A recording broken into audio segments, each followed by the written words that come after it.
This is monosodium glutamate, better known as MSG. To some, it's the king of flavor. To others, it's a chemical boogeyman that causes headaches, heart palpitations, and Chinese restaurant syndrome. But what if I told you that most of what you think you know about MSG is based on a single letter, some questionable science, and a whole lot of 1960s xenophobia? Today, we're looking at why MSG got a bad reputation and whether it actually deserves it.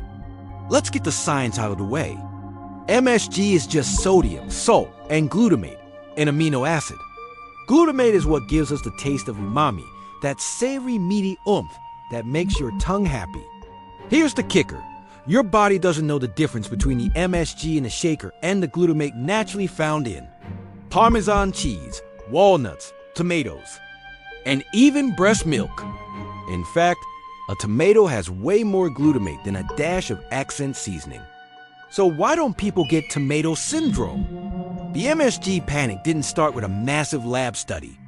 It started with a letter to the editor. In 1968, a doctor named Robert Holman Kwok wrote to the New England Journal of Medicine describing numbness and palpitations after eating at Chinese restaurants. He speculated it could be the cooking wine, the salt, or maybe the MSG. The media went wild. They branded it Chinese restaurant syndrome. Important context. This was the late 60s. Anti-Asian sentiment was high, and foreign cooking was viewed with suspicion.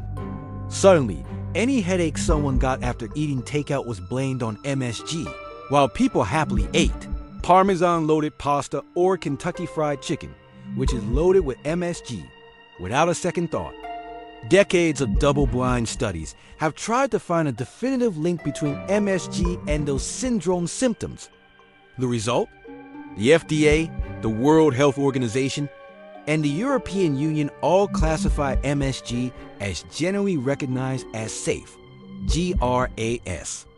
In most studies, when people are given MSG without knowing it, they show zero symptoms.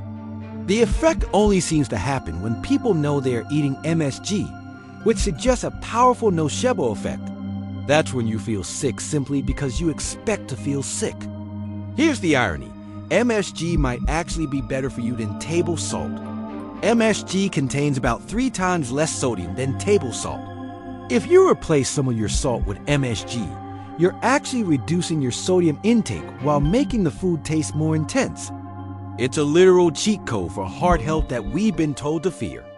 Look, if you're one of the very few people who has a genuine sensitivity to glutamate, I hear you.